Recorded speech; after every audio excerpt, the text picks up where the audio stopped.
Avant de commencer, bien sûr, on va faire une petite prière.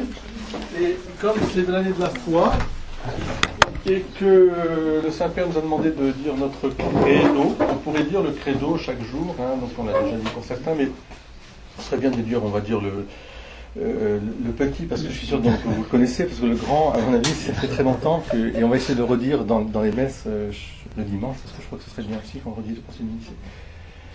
Je crois en Dieu, le Père Tout-Puissant, Créateur du ciel et de la terre, et en Jésus-Christ, son Fils unique, notre Seigneur, qui a été conçu du Saint-Esprit, est né de la Vierge Marie, a souffert sous Ponce Pilate, a été crucifié, est mort, et a été enseveli, est descendu aux enfers, le troisième jour est ressuscité des morts, est monté aux cieux, est assis à la droite de Dieu le Père Puissant, d'où il viendra juger les vivants et les morts. Je crois en l'Esprit Saint, à la Sainte Église catholique, à la communion des saints, à la rémission des péchés, à la résurrection de la chair, à la vie éternelle. Amen. Je vous salue, Marie, pleine de grâce, le Seigneur est avec vous. Vous êtes bénie entre toutes les femmes, et Jésus, le fruit de vos entrailles, est béni. Sainte Marie, Mère de Dieu, priez pour nous pauvres pécheurs, maintenant et à l'heure de notre mort. Amen. Mère de l'Église, Priez pour nous. Au nom du Père et du Fils et du Saint-Esprit.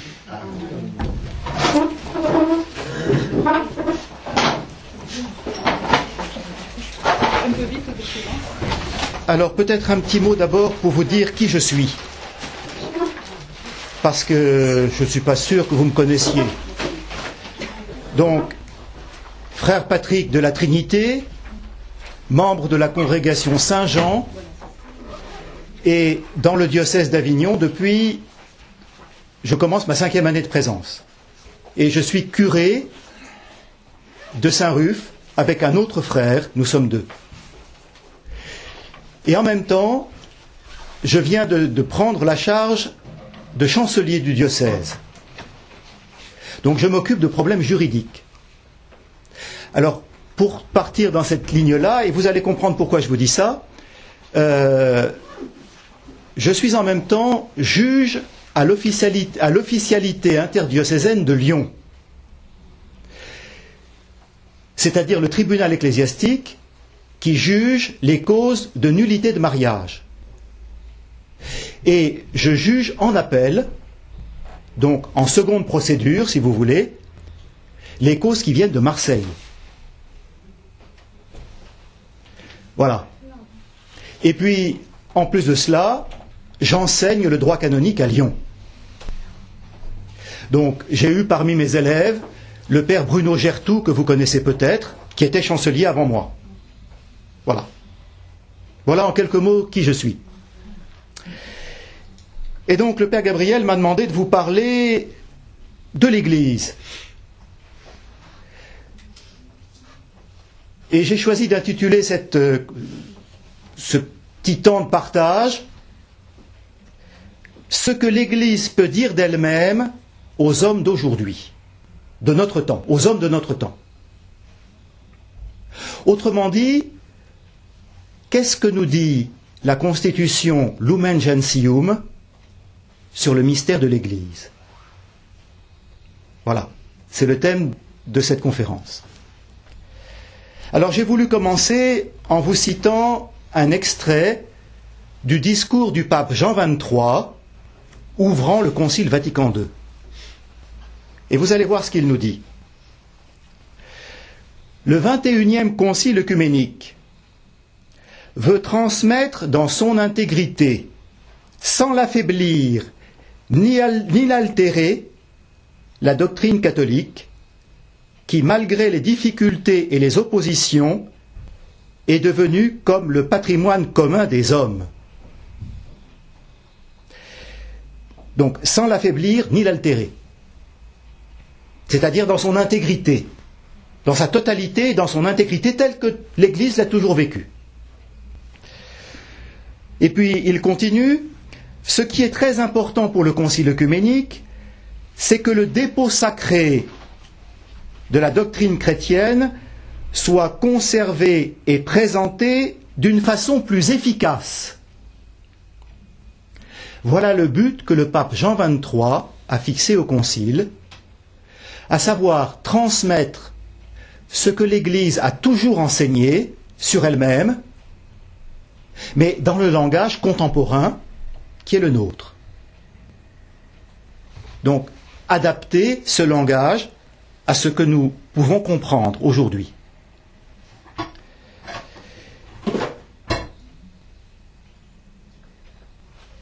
Et le pape va l'exprimer d'une façon particulière, un jour où on lui pose la question « À quoi va servir le concile ?» Vous savez que ce concile, il l'a annoncé un peu brutalement, un 25 janvier 59, je crois, dans la sacristie de Saint-Paul-hors-les-Murs, aux cardinaux qui étaient là. Il a dit « Je vais réunir un concile œcuménique, un synode pour l'Église de Rome, et en même temps, nous allons réformer le code de droit canonique. » Alors, vous imaginez la stupeur des évêques et des cardinaux qui l'entourent, qui ne répondent rien manifestement sur le coup, et puis qui après, en aparté, lui demandent « Mais à quoi va servir le concile ?»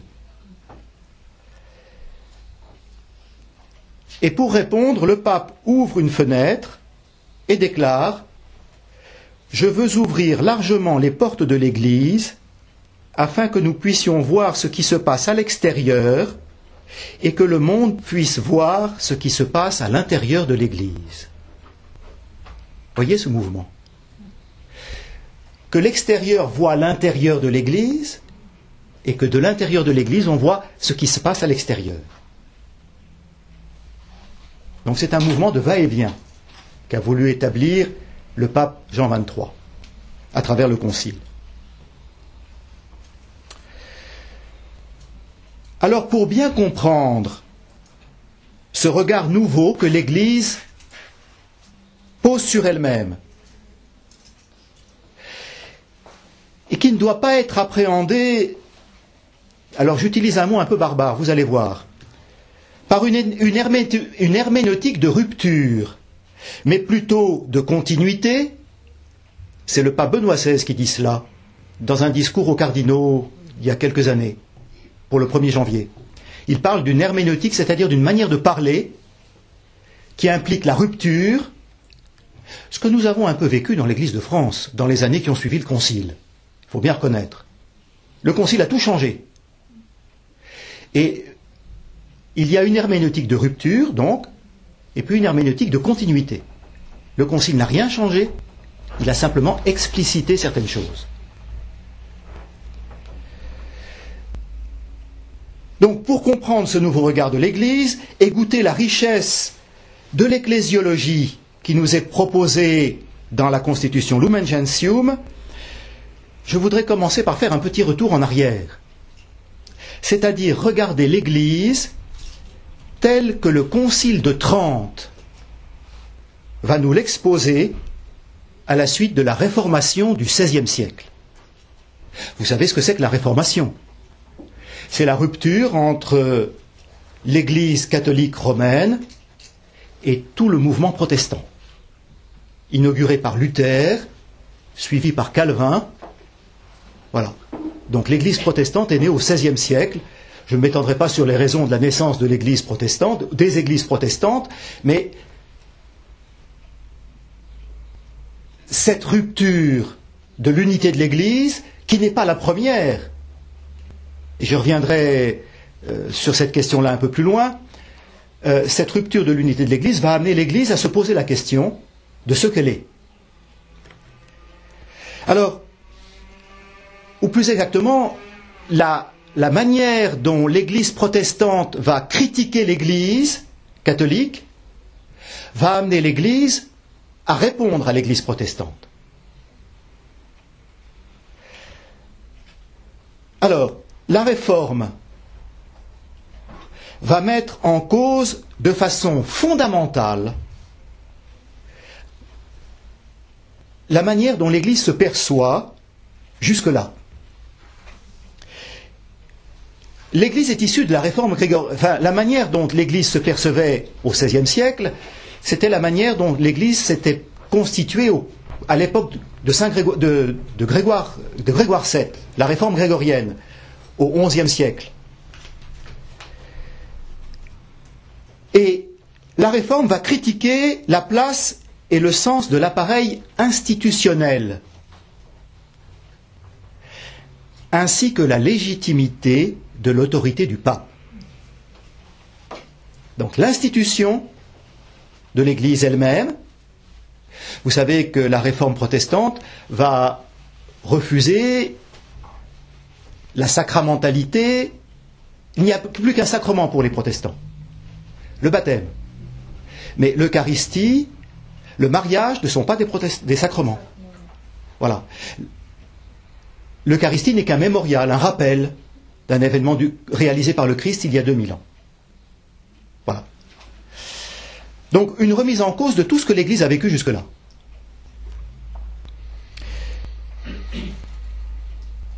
Les réformateurs opposent le règne du Christ qu'ils exaltent au règne de l'Église. D'un côté le Christ, de l'autre côté l'Église. Et il n'y a pas de concordance entre les deux. Vous voyez la difficulté. Ce qui unit les chrétiens, c'est le Christ, et non pas son corps visible. L'Église étant le corps visible du Christ. Voyez ? Donc, le Christ unit les chrétiens, mais pas l'Église. Ce qui est essentiel, c'est l'union personnelle au Christ. Et l'Église va être seulement l'assemblée de ceux que le Christ couvre de sa justice accueillie dans la foi. C'est le Christ qui nous justifie, si nous faisons un acte de foi à son égard.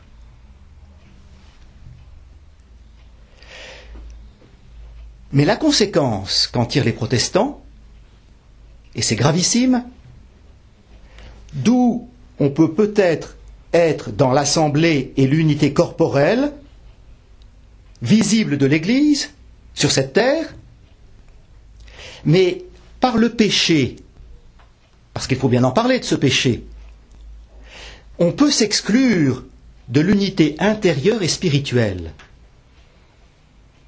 C'est-à-dire que je peux être membre de l'Église sur cette terre, mais par mon péché, je peux me séparer de l'Église du ciel. Vous comprenez ? Donc, il n'y a plus aucune certitude pour les chrétiens d'être sauvés. Le salut vient du libre arbitre absolu de Dieu.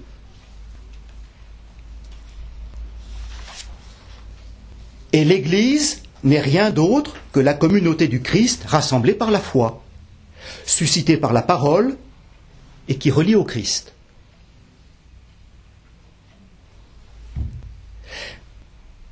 Alors, le problème, c'est que les réformateurs vont voir l'Église comme une réalité intérieure, spirituelle, invisible et cachée.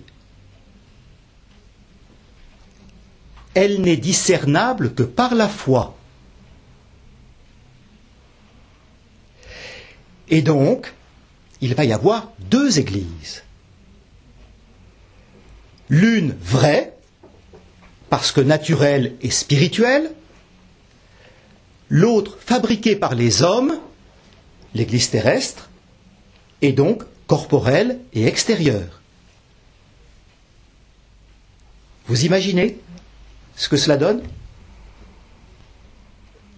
Et entre ces deux églises, il n'y a pas d'absolue correspondance. Alors vous imaginez bien que l'Église romaine va chercher à répondre à cela.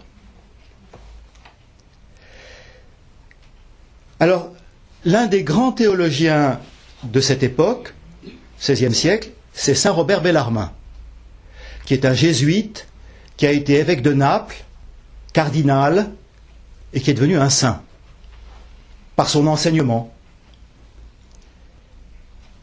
Alors quelle est la position de saint Robert Bellarmin que l'Église va adopter ensuite?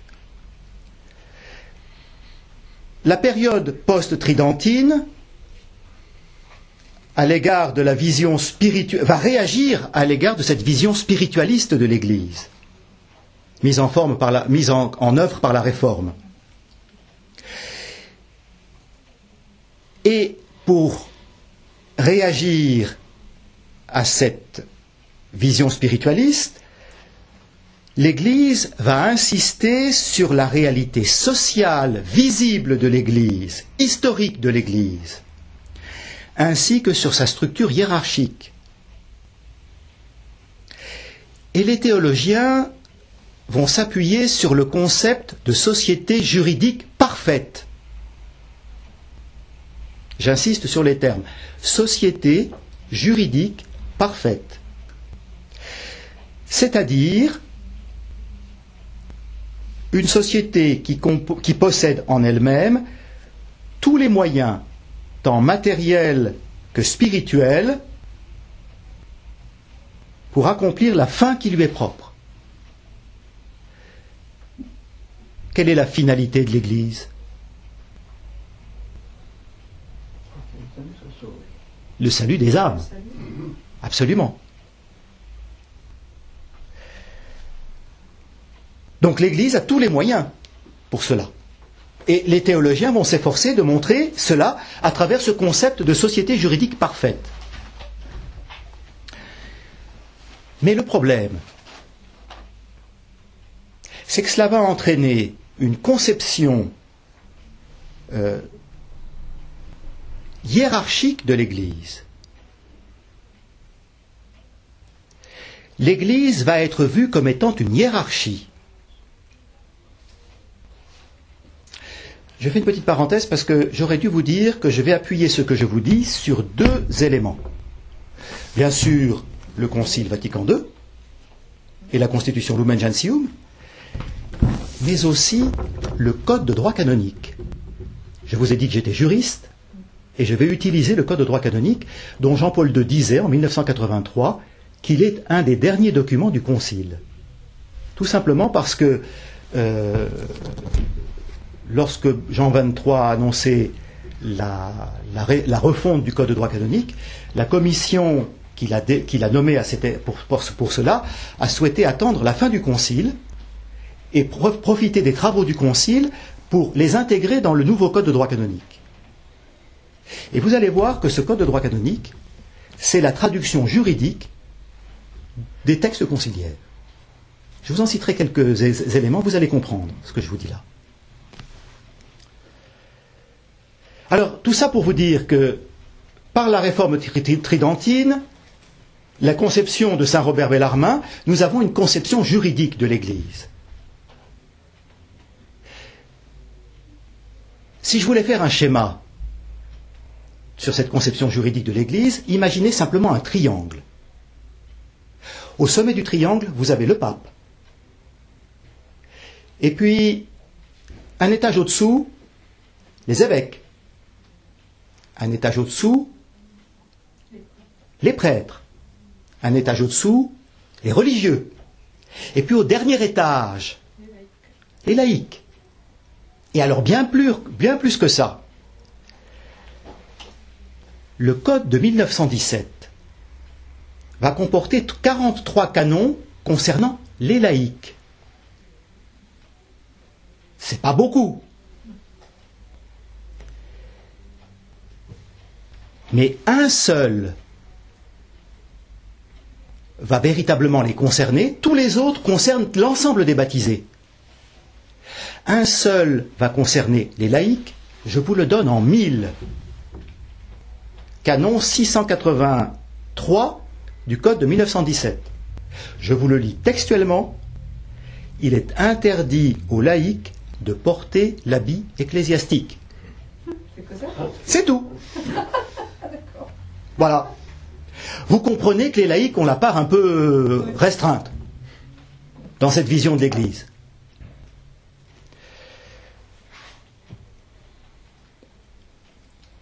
Alors, j'en arrive maintenant à ce que nous dit le Concile Vatican II. Vous savez que Vatican II va être la suite du Concile Vatican I. Ce Concile Vatican I qui avait été réuni par le pape Pie IX en 1800, je ne sais plus très bien, 69, oui, et qui a eu comme seule possibilité de définir l'infaillibilité pontificale. Mais en 1870, voilà. Oui, à cause de la guerre de 70. À cause de la guerre de 70, l'unité italienne qui s'est faite aux dépens du pape, bien sûr, et le concile a été interrompu en cours de route. Le concile avait le projet de réfléchir sur l'Église d'une façon globale, mais il n'a eu de possibilité que de réfléchir sur le pape. C'était quelle année ça? 1870. Ah bon. Voilà, l'unité italienne. Et donc, le Concile Vatican II, réuni par Jean XXIII, va essayer de continuer l'œuvre du Concile Vatican I, en ayant une réflexion profonde sur le mystère de l'Église.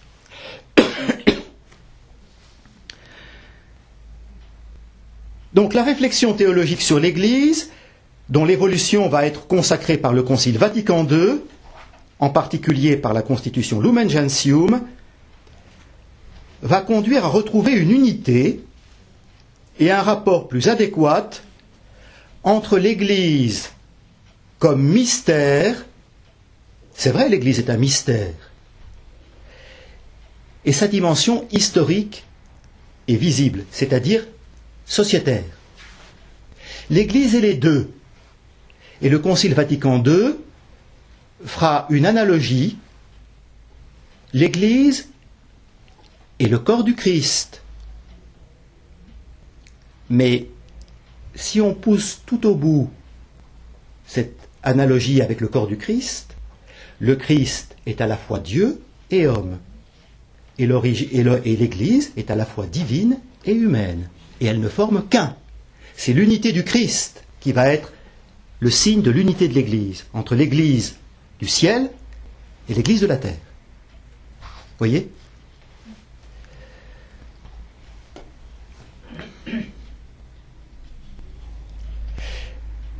Mais il ne faut pas oublier que cette vision est identique à la précédente.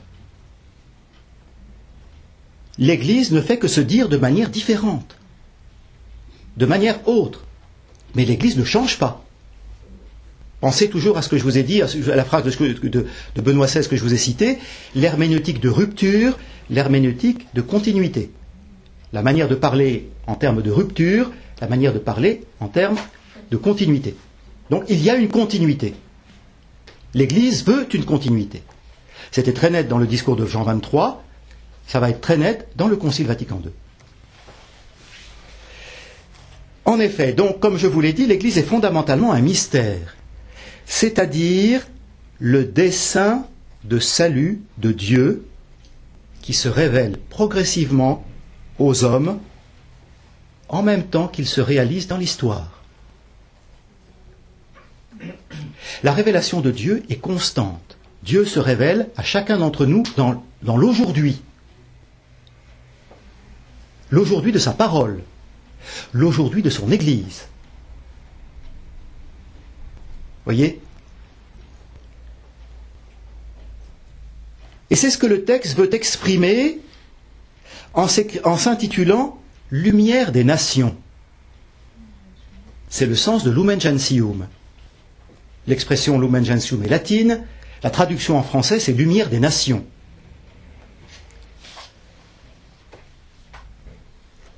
Elle est pleinement construction de Dieu, cette Église. Nous dit Lumen Gentium numéro 6. C'est Dieu qui en est la source, le fondement, la racine, si vous voulez. Elle est libre fruit de sa volonté salvifique. Personne n'a obligé Dieu à nous sauver. C'est la liberté de son amour qui vient nous apporter le salut.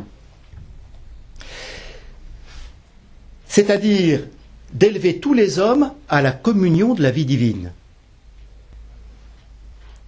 Citation de Lumen Gentium numéro 2. L'Église est la construction d'un Dieu Trinité, d'un Dieu communion. C'est ça la Trinité, la communion de 3 personnes. Une communion divine qui fait que ces 3 personnes ne sont qu'une. Et qui veut faire entrer tous les hommes en communion avec lui. Voilà le dessein salvifique de Dieu. Faire entrer tous les hommes en communion avec lui-même. Et en communion les uns avec les autres.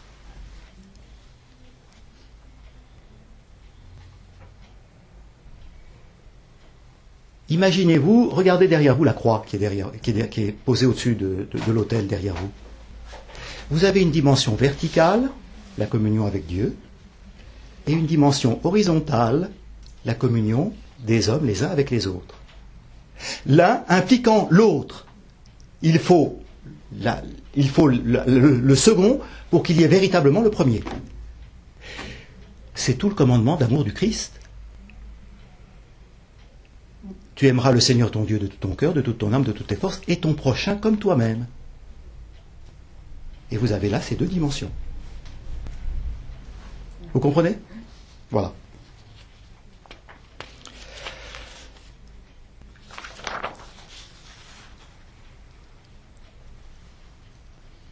L'Église est donc le signe et le moyen de l'union avec Dieu et de l'unité de tout le genre humain.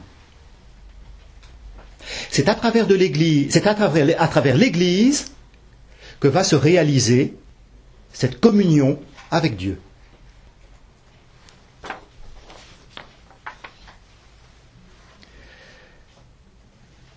L'Église est en même temps l'instrument de l'action divine qui s'inscrit dans l'histoire humaine.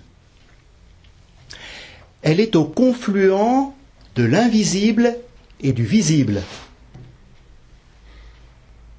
Comme mystère, c'est le mystère de l'invisible, et comme élément historique qui se déroule dans le temps, c'est l'élément visible.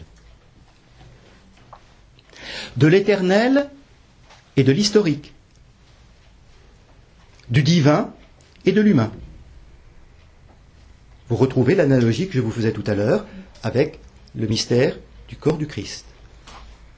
À la fois humain, divin et humain. Du divin qui assume l'humain.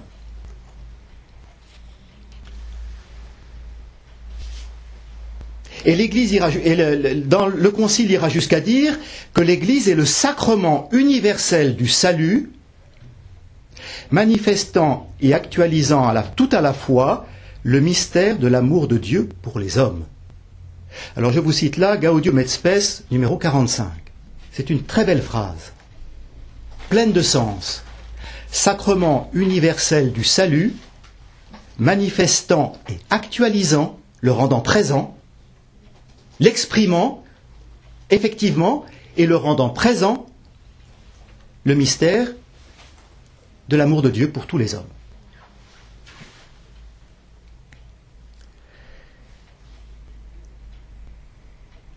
Et le Concile aura aussi cette même très forte affirmation, la compénétration de la cité terrestre. Alors ça, c'est une réponse à la théologie protestante.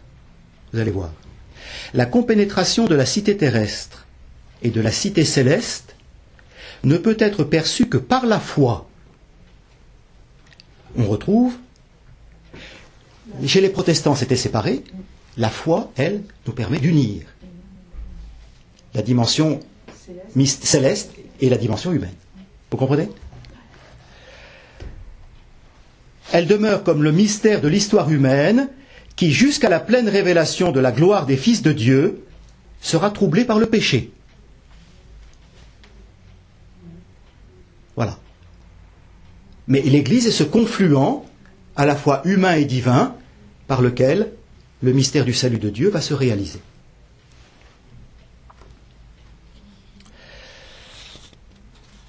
Alors comment le Concile va-t-il définir l'Église?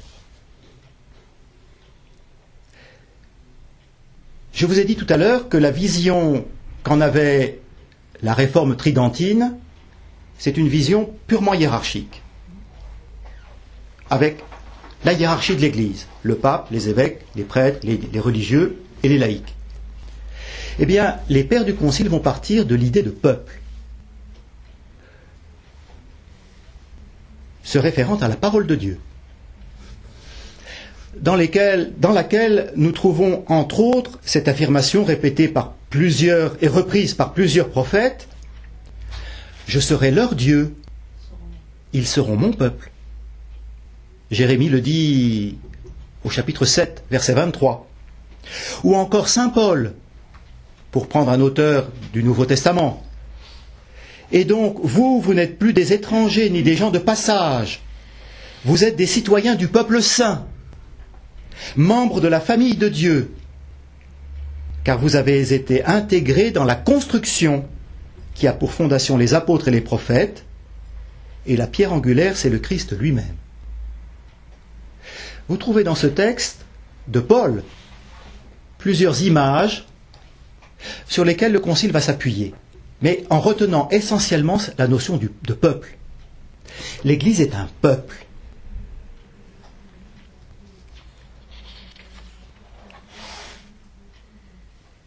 Ce peuple saint, sauvé par le Christ, rassemblé par l'Esprit Saint, est la manifestation du dessein bienveillant de Dieu, et tire son unité de l'unité du Père, du Fils et du Saint-Esprit. Lumen Gentium numéro 4. C'est donc un mystère trinitaire. Ce peuple est, comme le peuple de la première alliance, un peuple en marche. Ainsi, le nouvel Israël s'avance dans le siècle présent en quête de la cité future, celle-là permanente. Lumen Gentium numéro 9. Nous sommes un peuple en marche vers la cité, vers l'église, la Jérusalem céleste, en marche par la foi. Vous voyez que tout prend corps petit à petit dans cette vision de l'église. Ce peuple, enfin, est un peuple sacerdotal, c'est-à-dire que tous ses membres, et chacun en particulier, sont de vivantes icônes du Christ, et l'Esprit Saint les rend capables de vivre leur existence d'homme avec un cœur de fils. Le prêtre de la Nouvelle Alliance, c'est Jésus-Christ. Et dans la mesure où nous sommes unis à lui, configurés à lui, eh bien, nous devenons un peuple sacerdotal, membre de ce peuple sacerdotal. Voilà. Si l'Église est le corps du Christ, le Christ étant prêtre, l'Église est un corps sacerdotal. Et nous, c'est notre vocation de rentrer dans ce peuple et de devenir à notre tour, de multiples manières, alors il y a plusieurs manières de le devenir, effectivement, mais un peuple sacerdotal. Alors la notion que va reprendre le Concile, ça sera mon troisième point. Alors je vous cite peut-être les deux points précédents, les trois points précédents. Quatrième point. Le premier point, c'était la réforme protestante. Le deuxième, la réponse de saint Robert Bellarmine. Ensuite, l'Église dans la vision du Concile Vatican II. Et je continue dans cette vision de l'Église selon le Concile Vatican II avec la grâce baptismale. Vatican II va retrouver, non pas que l'Église l'ait perdue, mais va la remettre en valeur d'une façon unique, la grâce du baptême. C'est le baptême qui nous rend membres vivants de ce peuple, qui nous fait fidèles du Christ et membres de l'Église. C'est bien toute la dimension du baptême que nous revivons dans chaque célébration de baptême. Nous sommes sauvés par le Christ, intégrés, nous entrons dans l'Église, nous devenons membres de l'Église.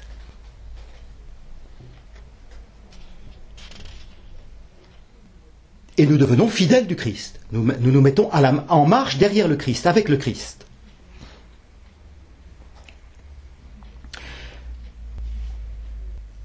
Les fidèles, alors faites très attention à ce texte. C'est un texte que j'aime beaucoup, mais qui va peut-être vous surprendre. Peut-être pas. Mais je vous dirai d'où je le tire. Les fidèles sont ceux qui, en tant qu'incorporés au Christ par le baptême, sont constitués en peuple de Dieu et qui, pour cette raison, fait participant à leur manière à la fonction sacerdotale, prophétique et royale du Christ, sont appelés à exercer, chacun selon sa condition propre, la mission que Dieu a confiée à l'Église pour qu'elle l'accomplisse dans le monde.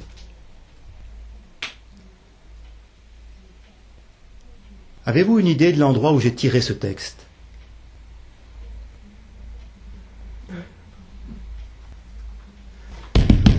Le Code de droit canonique. C'est le canon 204 qui ouvre toute la partie du Code sur le peuple de Dieu. Ce peuple de Dieu qui va être constitué de multiples parties. Et d'abord, tous les baptisés. Voyez ?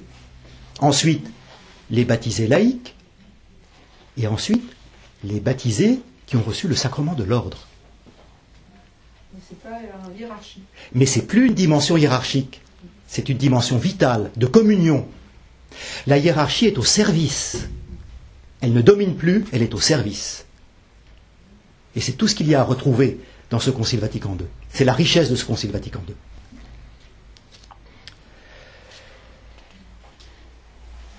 Alors, comme vous allez le constater, ce canon 204 résume plusieurs passages de la Constitution sur l'Église, la Constitution Lumen Gentium. L'incorporation au Christ par le baptême, Lumen Gentium numéro 10. L'Église comme peuple de Dieu, Lumen Gentium numéro 9. La participation de tous les fidèles à la triple fonction du Christ, Lumen Gentium numéro 12, numéro 35 et numéro 36. La mission universelle de salut confiée à l'Église, confiée par Dieu à l'Église, Lumen Gentium numéro 13 et numéro 17, et la responsabilité de tous les baptisés. Pas seulement de quelques-uns, mais de tous.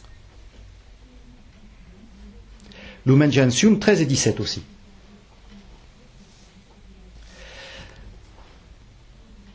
Alors ce texte, ce canon 204, ouvre l'ensemble des canons du Code de droit canonique qui sont consacrés aux personnes,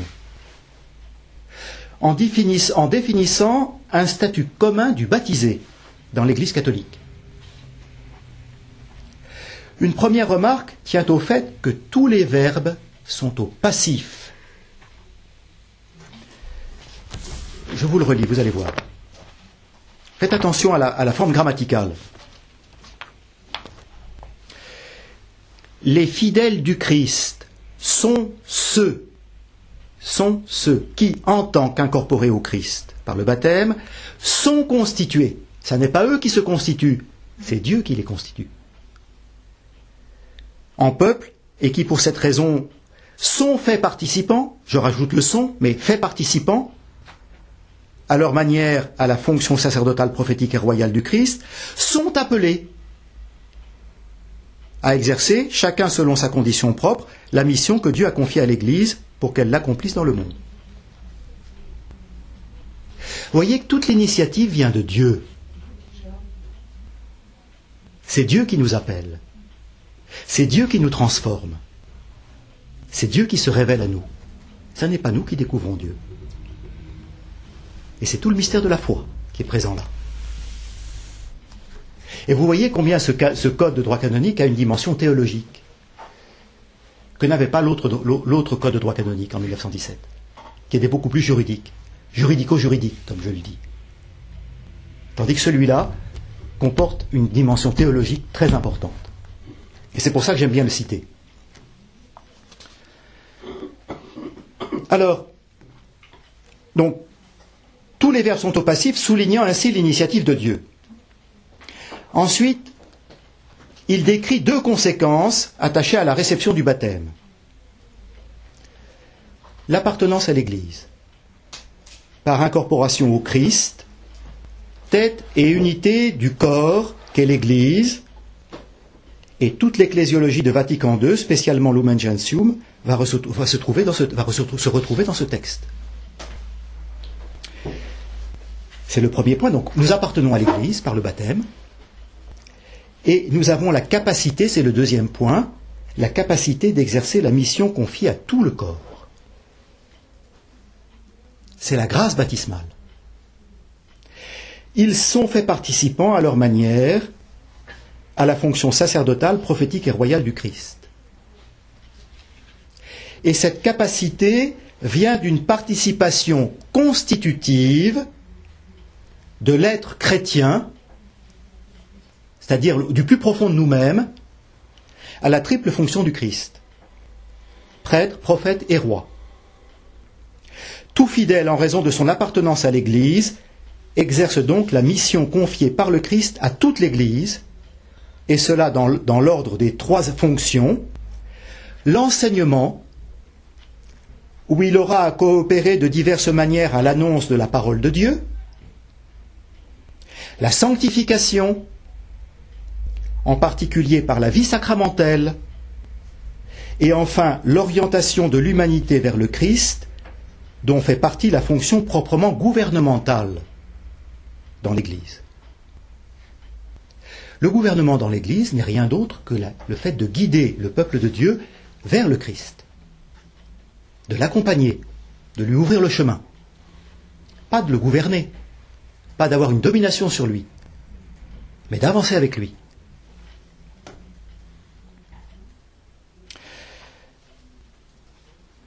L'Église nous apparaît donc, à travers le Concile, comme une communion. La communion de tous les baptisés, quel que soit leur statut successif et postérieur. Ce qui fait notre unité, c'est le baptême. C'est-à-dire que nous sommes unis avec Dieu. C'est ce que veut dire le mot communion, être en union avec, être unis avec. Et les hommes sont unis entre eux. Cette communion réalise entre tous les baptisés une égalité fondamentale, ce que nous rappelle le canon 208, entre tous les fidèles du fait de leur régénération dans le Christ. Il existe, quant à la dignité et à l'activité, une véritable égalité, en vertu de laquelle tous coopèrent à l'édification du corps du Christ selon la condition et la fonction propre de chacun. C'est très important de comprendre cette petite incise, selon la condition et la fonction propre de chacun.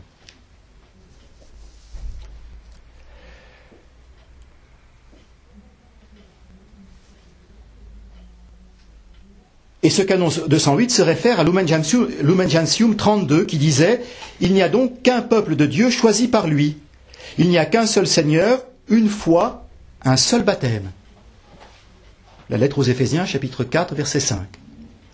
Un texte qui est souvent utilisé pour le baptême.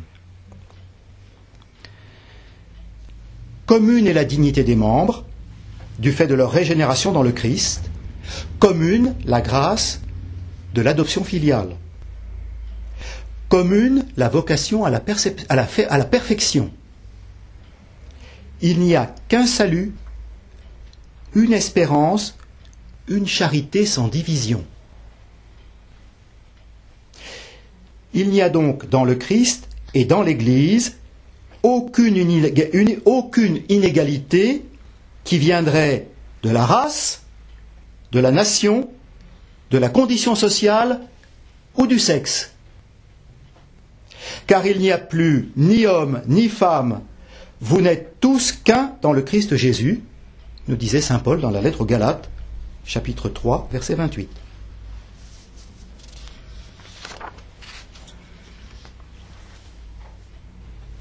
Est-ce que vous me suivez jusque-là? Voilà. J'ai compris qu'on est tous égaux. Absolument. De par notre baptême. De par notre baptême. C'est difficile d'être baptisé. Mais c'est tellement grand. C'est tellement grand. Alors, rentrons un peu plus profondément dans ce sacerdoce royal des fidèles et dans l'articulation du sacerdoce ministériel. Parce qu'il y a la jonction des deux. Je vous ai dit, au milieu du peuple de Dieu, il y a cette dimension hiérarchique qui va ressurgir au service de l'ensemble, pour l'unité de l'ensemble. Donc, comme je vous l'ai souligné, le canon 208 précise selon la condition et la fonction propre de chacun. Ce qui signifie que nous avons tous la même condition, la même dignité, celle d'être configurés au Christ.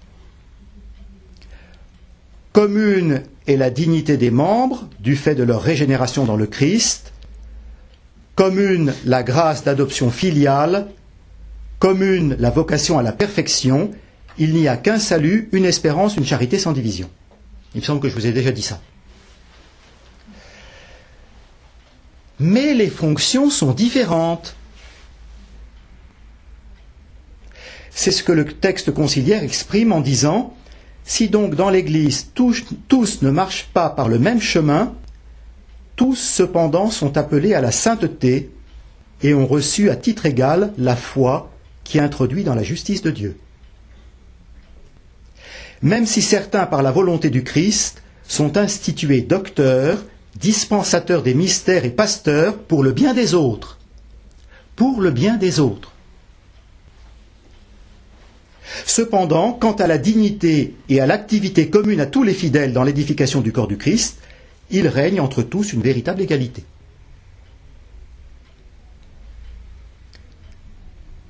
Ce qui sera repris synthétiquement dans un autre canon, le canon 207. Par institution divine, il y a dans l'Église, parmi les fidèles, les ministres sacrés, qui sont appelés clercs, et les autres qui sont appelés laïcs. Cette égalité fondamentale est donc tempérée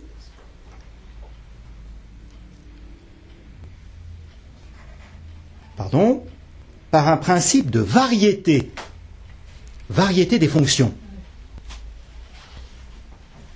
Cette variété s'appuie sur la différence qui existe entre le sacerdoce commun des fidèles et le sacerdoce ministériel. Le sacerdoce commun des fidèles et le sacerdoce ministériel ou hiérarchique, bien qu'il y ait entre eux une différence essentielle, et non pas seulement de degré, sont cependant ordonnés l'un à l'autre.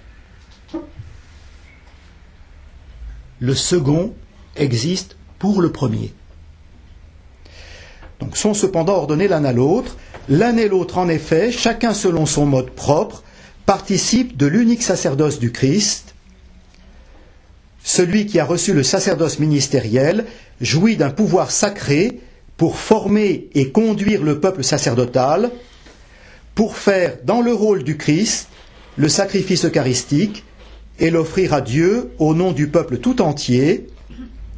Les fidèles, eux, de par le sacerdoce royal qui est le leur, concourent à l'offrande de l'Eucharistie et exercent leur sacerdoce par la réception des sacrements, la prière et l'action de grâce, le témoignage d'une vie sainte, et par leur renoncement et leur charité effective. Lumen Gentium numéro 10, qui nous dit qu'il y a entre le sacerdoce commun des fidèles et le sacerdoce ministériel une différence essentielle qui touche donc la nature profonde de ces deux sacerdoces, et pas seulement une question de degré. Il n'y a pas des chrétiens plus et des chrétiens moins, ce qui supprimerait complètement l'égalité dont j'ai parlé tout à l'heure. Oui. Mais il y a une différence essentielle qui vient de la libre initiative de Dieu, par institution divine, par appel divin. Pas par la volonté de l'homme, par appel divin. Voyez ?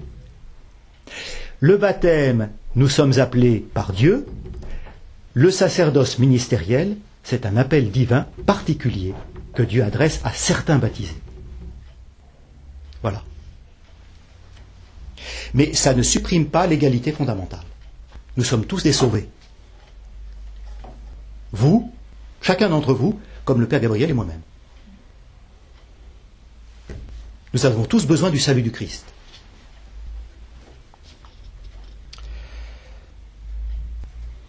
À la lecture de ce texte, donc Lumen Gentium numéro 10, on peut remarquer que la question des rapports réciproques entre le sacerdoce ministériel et le sacerdoce commun est surtout celle de la complémentarité. Il faut l'un pour que l'autre soit pleinement l'autre. Il faut le sacerdoce ministériel pour que le sacerdoce commun puisse se vivre. Le Concile n'enseigne pas que le sacerdoce commun des fidèles est à prendre au sens figuré. Il s'agit d'une réalité qui ne s'identifie pas au sacerdoce ministériel, mais qui lui est proche par une certaine ressemblance. Les deux viennent de Dieu. Les deux résultent d'un appel divin.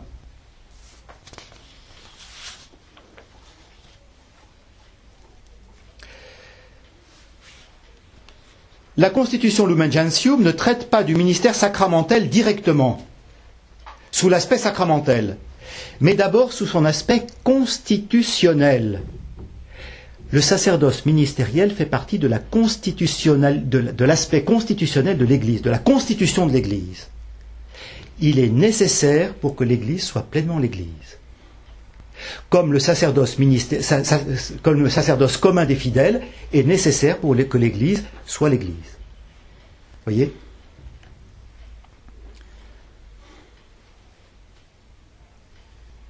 Le texte ouvre un immense champ de réflexion entre sacerdoce royal, sacerdoce ministériel, sacerdoce laïque, sacerdoce hiérarchique.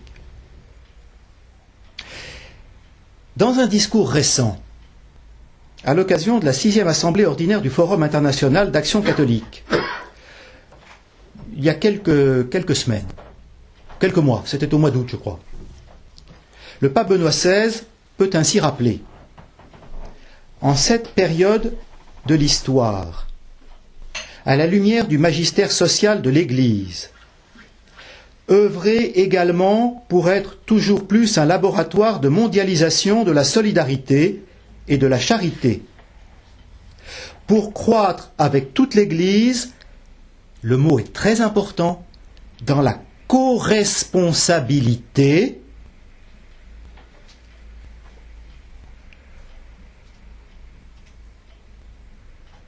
Pardon, j'ai perdu mon texte. Voilà, dans la coresponsabilité d'offrir un avenir d'espérance à l'humanité, en ayant le courage également de formuler des propositions exigeantes. Nous sommes co-responsables. Le sacerdoce ministériel et le sacerdoce commun des fidèles s'appellent l'un l'autre dans une responsabilité commune pour la sanctification, pour le salut du monde. Encore une fois, il faut l'un et l'autre, nécessairement, dans le plan divin de salut que Dieu nous révèle.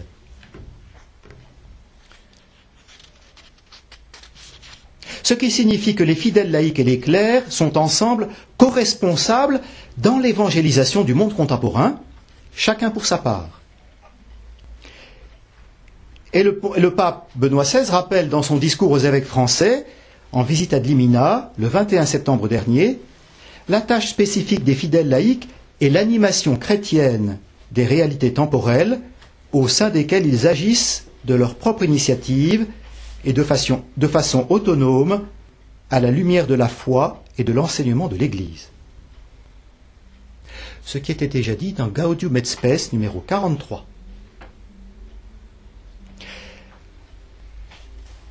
L'animation chrétienne des réalités temporelles.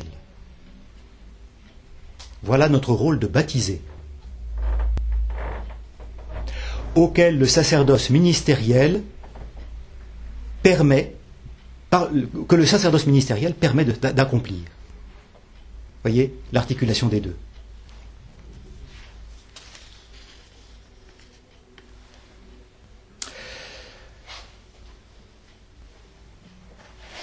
Alors vous aurez compris comme cela que la vision de l'Église que nous offre le Concile Vatican II est une vision d'une Église une.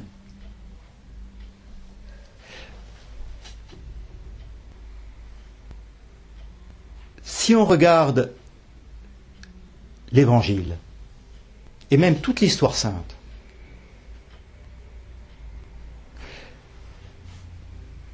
l'Église est une à son point de départ.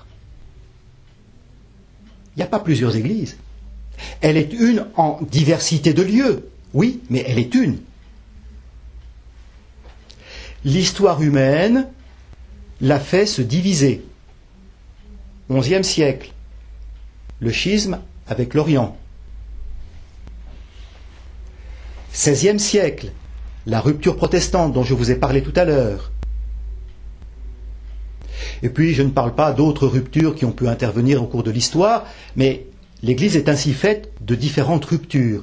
Mais dans le fond, dans l'intention divine, elle est une. Et c'est pour cela que... Alors, je ne sais pas si je retrouverai le texte que je... Si, voilà. Si, je sais. Voilà. C'est le canon 204, toujours le deuxième paragraphe du canon 204. C'est pour cela que le paragraphe 2 du canon 204 nous dit « Cette Église, constituée et organisée en ce monde comme une société, subsiste dans l'Église catholique, gouvernée par le successeur de Pierre et les évêques en communion avec lui. » Ce qui ne veut pas dire que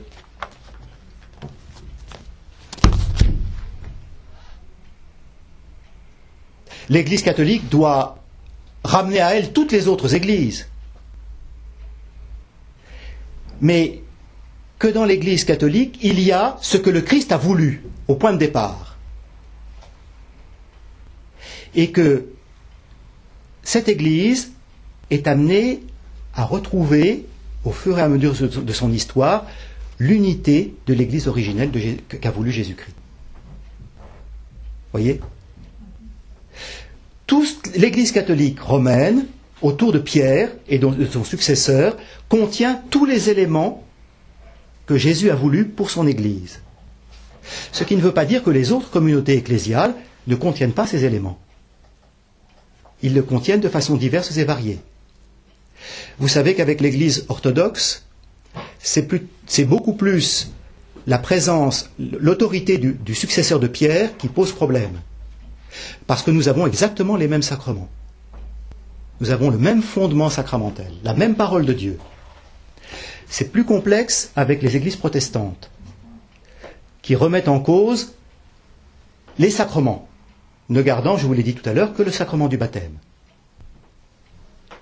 Mais, vous le savez, si vous suivez un petit peu l'actualité de l'Église, des discussions sont en cours entre l'Église catholique romaine et ses différentes communautés ecclésiales, les églises protestantes, l'Église orthodoxe, ou les églises orthodoxes, parce qu'il y a l'Église orthodoxe russe, l'Église orthodoxe grecque, mais qui ne forment qu'une seule Église orthodoxe, même s'il y a encore des divisions à l'intérieur, vous voyez. Ça, c'est l'histoire humaine. Le dessein bienveillant de Dieu, c'est qu'il n'y ait qu'une seule Église, qui se retrouve au terme, autour du successeur de Pierre.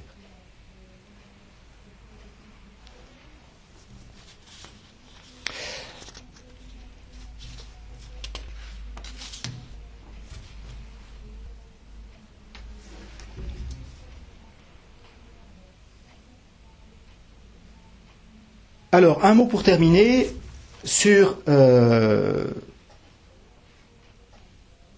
les fidèles laïcs et sur la place des femmes.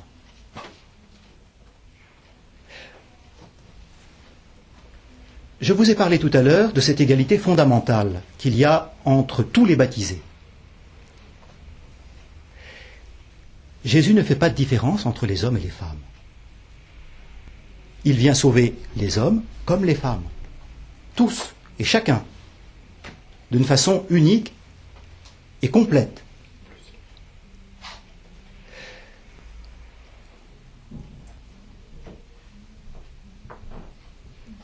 Mais la différence des fonctions, la variété des fonctions dans l'Église, qui s'enracine dans un appel spécifique de Dieu, n'est pas tellement de notre fort, de notre responsabilité. Nous avons à l'accepter dans la foi. Voyez ?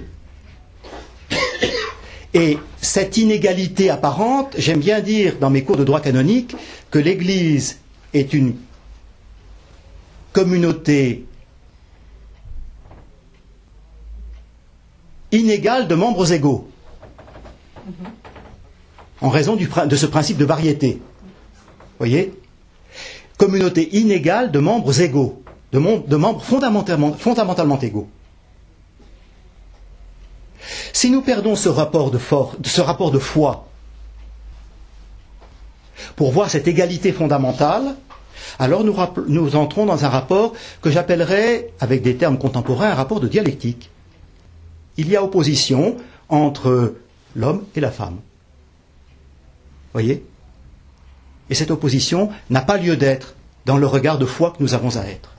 Nous avons à avoir, plus exactement. Et nous avons à vivre. La femme a son rôle. Elle a son rôle dans le dessein bienveillant d'amour de Dieu. Et son salut passe par l'accomplissement de son rôle. Alors, je me suis appuyé pour essayer de vous dire ce rôle que vous connaissez sur la lettre aux femmes de Jean-Paul II.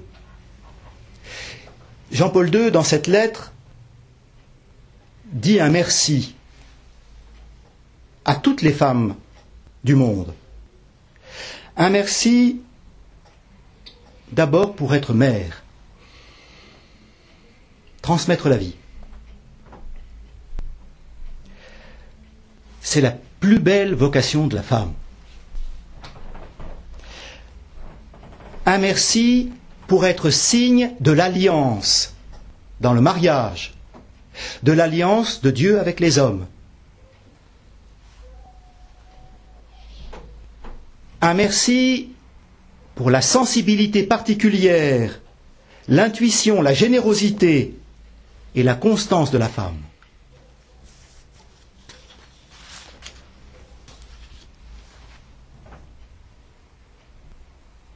Et dans cette même perspective, un merci pour l'élaboration d'une culture qui puisse allier la raison et le sentiment. Ces deux dimensions qui sont beaucoup plus présentes chez la femme que chez l'homme, souvent.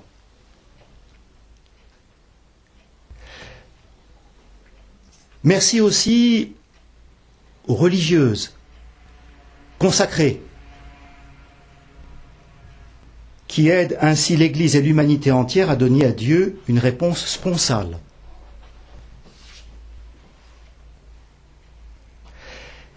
Et je vous cite une phrase que je trouve très belle, celle qui termine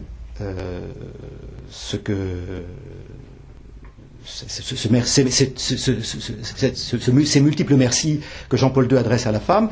Merci à toi, femme, pour le seul fait d'être femme. Par la perception propre à ta féminité, tu enrichis la compréhension du monde et tu contribues à la pleine vérité des relations humaines.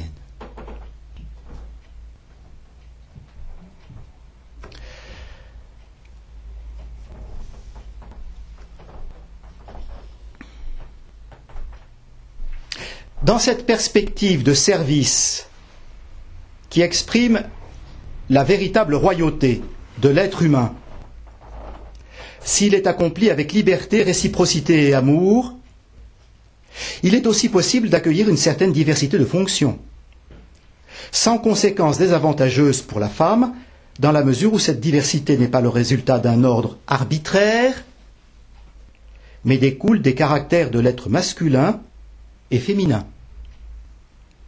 C'est une affirmation qui a aussi une application spécifique à l'intérieur de l'Église.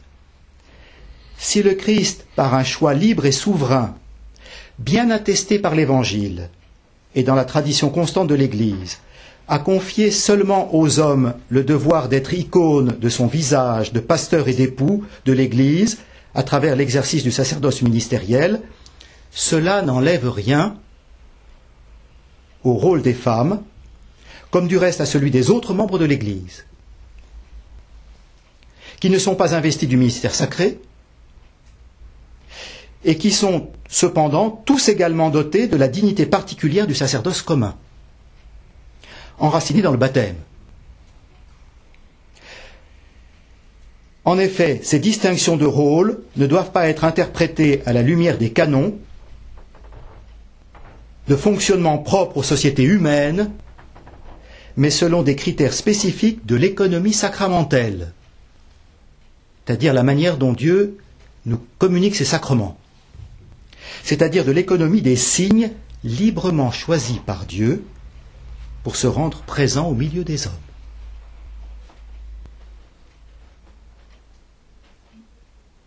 Voilà ce que je voulais vous dire. Alors, peut-être avez-vous quelques questions pour terminer cet entretien. Je vois que j'ai parlé plus d'une heure. Je vous laisse la place maintenant à des questions, si vous en avez. Merci beaucoup. J'espère que ça n'a pas été trop compliqué pour vous, mais j'ai trouvé beaucoup d'intérêt à travailler cette question. Et je vous remercie le Père Gabriel de m'avoir demandé de le faire, parce que ça m'a beaucoup intéressé. Beaucoup, beaucoup. Nous aussi, alors je pense qu'il y a certainement des questions qui vont fuser, parce qu'on a aussi... je trouve très éclairant cette correspondance entre la famille, enfin disons l'institution, la première alliance, homme-femme, oui. Avec cette dimension à la fois hiérarchique et en même temps égalitaire et communautaire, puisque je crois que le Code de droit canon a, par rapport au sacrement de mariage, accentué le regard sur cette communauté de vie. Tout à fait. Tout à fait. Plutôt que justement le côté hiérarchique. Absolument. Qui était dans l'ancien Code de droit canon. Donc on sent que c'est vraiment quelque chose qui correspond à la création voulue par Dieu et qui apparaît y compris dans le mariage, mais aussi bien sûr dans l'Église, qui est elle aussi relation, on pourrait dire, l'épouse du Christ, le Christ et son épouse. Il y a quelque chose de similaire. Vous voyez comment le Code de droit canonique, s'inspirant du Concile, définit le mariage. Canon 1055, paragraphe 1. L'alliance matrimoniale par laquelle un homme et une femme constituent entre eux une communauté de toute la vie, ordonnée par son caractère naturel au bien des époux, ainsi qu'à la génération et à l'éducation des enfants, a été élevé entre les baptisés par le Christ Seigneur à la dignité de sacrement. Jésus est parti d'une réalité déjà existante dont il a fait un sacrement. C'est le seul sacrement qui se réalise comme cela. Mais par là, Jésus a voulu nous donner un signe de l'alliance qu'il est venu contracter avec l'humanité, qui se réalise dans le mystère de son incarnation, mais qui a été annoncé par tous les prophètes. Relisez Osée, relisez l'ensemble des prophètes, et remarquez la manière dont Dieu se sert de cette image de l'alliance de l'homme et de la femme pour dire son alliance avec le peuple d'Israël. Et si l'Église est le nouvel Israël de Dieu, comme le dit le Concile, eh bien, l'Église est l'épouse du Christ. Donc le signe de l'alliance matrimoniale est là. Et vous remarquez que ce canon sur le mariage insiste beaucoup sur le bien des conjoints. L'ancien canon, dans l'ancien code, il n'était fait mention que de la génération des enfants, pas du bien des époux. Communauté d'amour, communauté de toute la vie, ordonnée par son caractère naturel au bien des conjoints. C'est pas communauté pour l'éternité. Moi, j'avais ça, c'est que pour la vie, c'est fini, moi. Bien, rappelez-vous ce que Jésus dit dans l'Évangile. Les pharisiens lui posent la question, mais je ne sais plus comment ça vient, ça. Si c'est voilà un homme, une femme plutôt qui... Ah oui, oui, tout à fait. C'est la question sur le divorce. Voilà. Jésus leur dit, mais vous n'avez rien compris. Au ciel, ah oui, c'est la femme aux 7 maris. C'est la femme aux 7 maris. C'est l'accomplissement de la loi du Lévira. Effectivement, dans la loi juive, un homme marié qui meurt sans enfant et qui a des frères, ses frères vont épouser la femme veuve pour donner une descendance aux frères morts. Et alors, les Juifs qui interrogent Jésus disent, une femme qui a un premier mari qui meurt, le deuxième mari qui n'a pas d'enfant, son frère l'épouse, meurt sans enfant, le troisième frère l'épouse sans enfant, et ainsi de suite 7 fois. De qui sera-t-elle l'épouse à la fin, au ciel? Et Jésus répond, mais au ciel, vous serez comme des anges. Il n'y aura plus ni homme ni femme, ni mari ni épouse. Il n'y aura que Dieu. Et nous serons tous unis en Dieu. Ce qui ne veut pas dire que nous ne retrouverons pas au ciel ceux qui nous ont précédés. Voyez? Parce que nous sommes unis à eux par la charité. Et ce que Dieu a uni, Dieu ne le sépare pas. Voyez? Il y a toujours cette chose-là. Que l'homme ne sépare pas ce que Dieu a uni, mais Dieu ne sépare pas ce qu'il a uni non plus. Et ce qui a été vécu sur cette terre restera éternellement, parce que c'est la charité. Voyez? Mais la charité n'est pas juridiquement quantifiable. Et ne peut pas être appréhendée juridiquement. La charité est éminemment spirituelle. Donc c'est pour cela que le Code va se contenter de dire pour toute la vie. Mais on est unis pour l'éternité, c'est évident. C'est évident. Et cette polémique sur les futurs, soi-disant, mariages, d'homo, etc., qu'en pensez-vous? Est-ce que l'Église n'est pas assez forte pour lutter contre cela?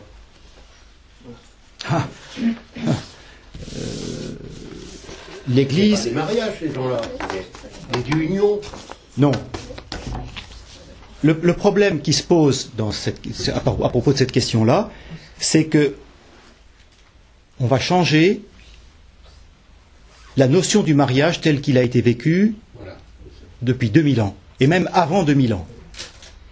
Je repense à un livre que j'ai dans ma bibliothèque, un livre du professeur Godmet, qui est un professeur, qui est un éminent canoniste, qui a écrit l'histoire du mariage depuis l'Antiquité.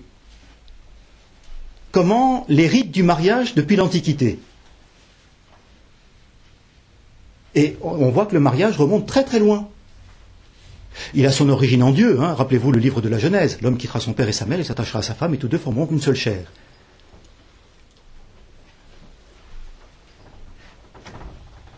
Et Dieu ordonne comme cela la nature humaine.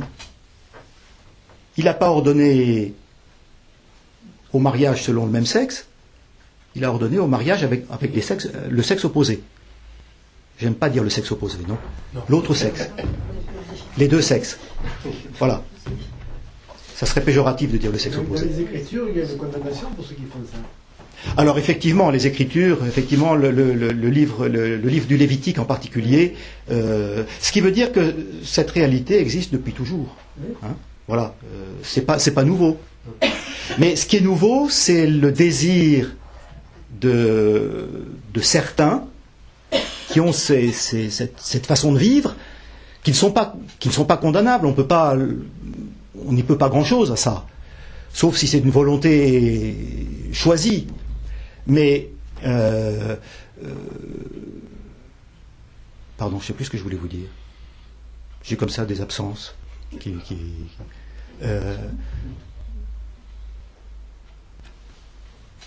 ce côté condamnable. Oui, c'est Oui, la oui, oui. volonté de certains. Oui, voilà, tout à fait. D'abord en faire un mariage. Enfin, Oui, le problème donc c'est que la notion du mariage et la notion de famille va être complètement bouleversée. Mais oui. Le danger, c'est l'enfant là-dedans. Le danger, ça sera tout. Ça sera tout. Tout. Tout. La notion de famille. Oui. Voilà. Vous voyez? Il n'y sera plus, ça. et je crois que l'important, c'est par rapport à cette notion de condamnation dans Lévitique, il faut toujours voir les condamnations dans la Bible comme une. Comment dire? Oui, oui. Une miséricorde de Dieu. Miséricorde de Dieu, une médecine. Tout à fait. Une médecine de Dieu, qui va oui. vous aider Oui. à comprendre que, comme disait le professeur Lejeune, si on viole la nature, la nature ne pardonne jamais ce Tout qu'on à fait. contre elle. Par contre, Dieu pardonne toujours. Donc il ne faut pas condamner des personnes, attention, Oui, d'accord. voilà, parce que Tout à fait. il y a à accueillir Tout à fait. ces gens-là. Absolument. Dieu, Absolument. Il y a à avoir vraiment, et je pense que le problème qui se pose à nous, qui se pose dans quelques temps à l'Église, ce sera effectivement, de même qu'il y a la pastorale pour les gens divorcés ou mariés, il y aura une pastorale certainement Tout à fait. pour ces gens qui vont affluer un peu, parce que malheureusement, comme a très bien dit le Père Patrick, c'est qu'on va détruire de fond en comble la famille. Absolument. Dès l'école, on insiste Mhm. déjà sur cette, Mhm. je dirais, normalité Tout à fait. Tout à fait. du même sexe s'unissant. Donc on veut faire croire aux enfants. Donc on va avoir plein d'enfants perturbés. Tout à fait, tout à fait. En plus. Tout à fait. Voilà. Est-ce qu'il y a des questions sur Sur le baptême. sur l'Église, voilà, sur l'Église et puis là, le corps, le sacerdoce commun, le sacerdoce ministériel? Non, c'est le baptême qui est. Je sais que ça pose problème si la famille est plus ou moins croyante. Dans la famille, il y a des enfants qui sont baptisés, mais les parents ne vont pas à l'église. Mhm. Il y a des enfants qui ne sont pas baptisés du tout. Tout à fait. On ne sait plus trop où on en est. Et bien sûr, on ne peut pas forcer au baptême, quoi. Non, c'est clair. Mais C'est clair. si, quand on a, par exemple, ma fille qui a des enfants baptisés, je lui dis, essaye de la mettre au catéchisme. Mhm. Mais c'est difficile, quoi, parce que Vous savez, quand c'est les parents ne donnent pas c'est l'évolution de notre monde contemporain qui s'éloigne de plus en plus de Dieu, de l'Église, qui perd complètement ses valeurs chrétiennes et qui n'éprouve plus le besoin de Dieu. L'homme contemporain en vient à se suffire lui-même, à lui-même, à être autonome.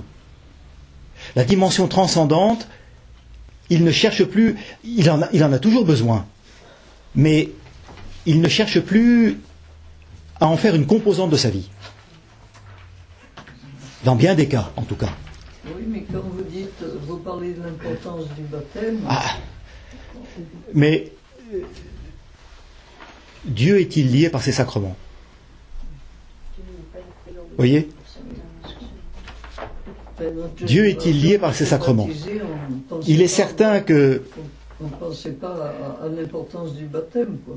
Tout à fait. Ça, je veux bien le croire. Il est certain que, oui, nos parents, en nous faisant baptiser, n'ont pas imaginé cette importance du baptême. En même temps, Mais oui, c'est tout l'objet de la catéchèse, de prendre conscience de ce don particulier de Dieu. Voyez ? Quand Dieu se donne, quand nous sommes investis par la vie de Dieu,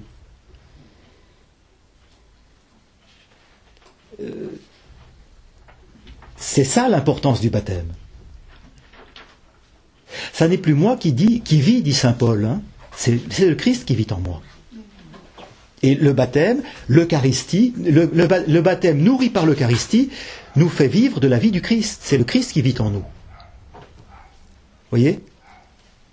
Justement, par le baptême, il y a des parents qui disent je ne suis pas pressé de le faire baptiser, il choisira quand il sera grand. Oui, alors ça, ce sont des questions pastorales. Il choisira, oui, à condition qu'on l'aide à choisir. Voilà.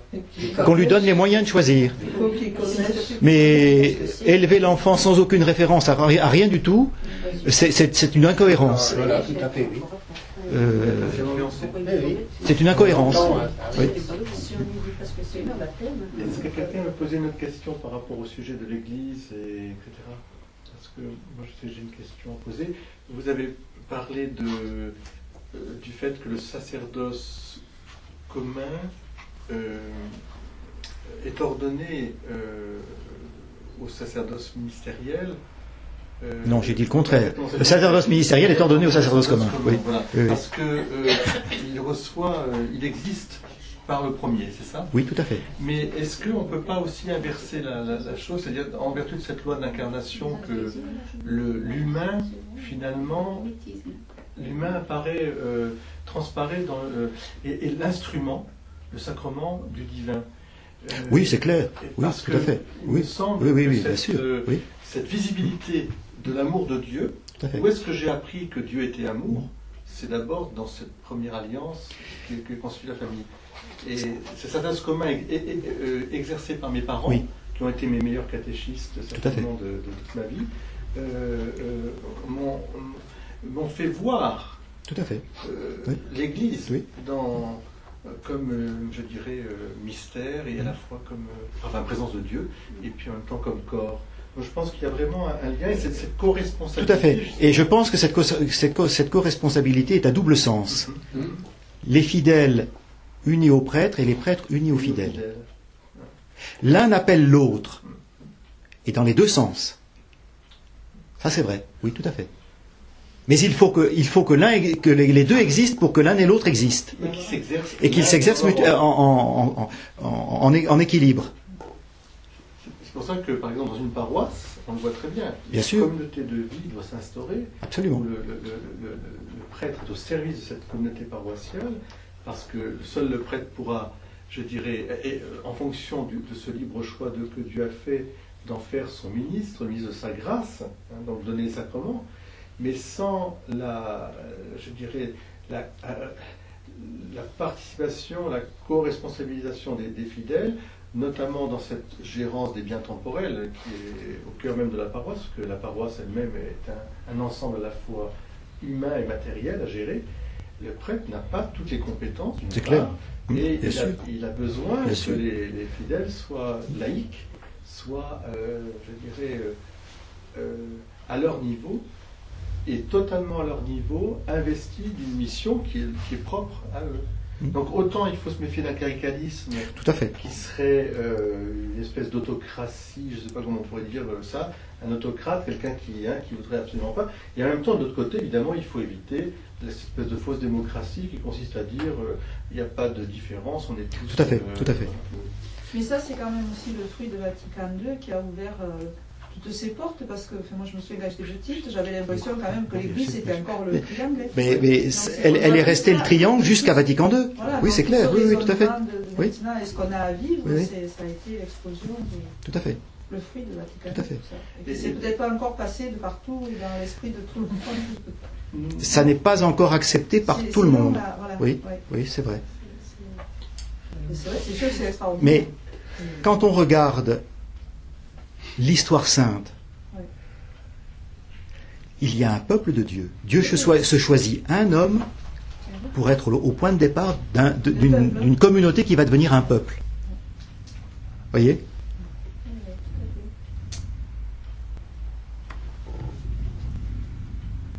Et l'Église part de Jésus-Christ, cet homme nouveau, avec la communauté des apôtres, et puis ensuite, ceux qui sont agrégés par le baptême. Voilà. J'avais porté le débat sur la télévision, sur le débat qui... Oui. C'est ça. Chercher des verres. Mais si on n'en parle pas, les gens ne peuvent pas non plus être instruits, quoi.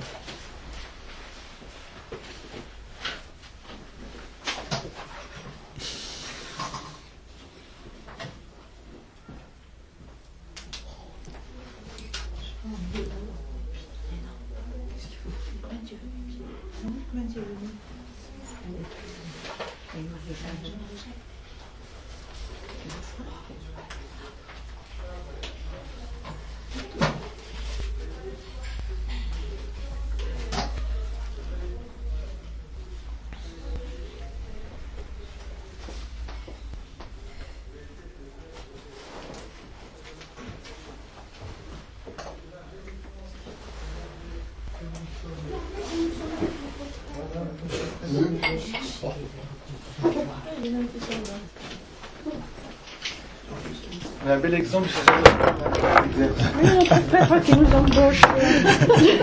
Moi, je dis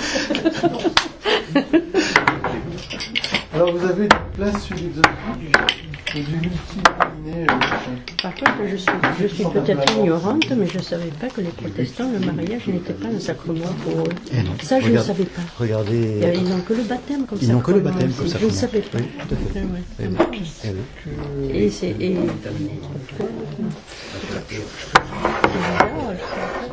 m'avez demandé qu'est-ce qu'on a les deux. Je ne suis pas suffisamment compétent sur la question de Luther, sur la vision que Luther avait de l'Église, mais c'est vrai que l'image que Luther avait sous les yeux,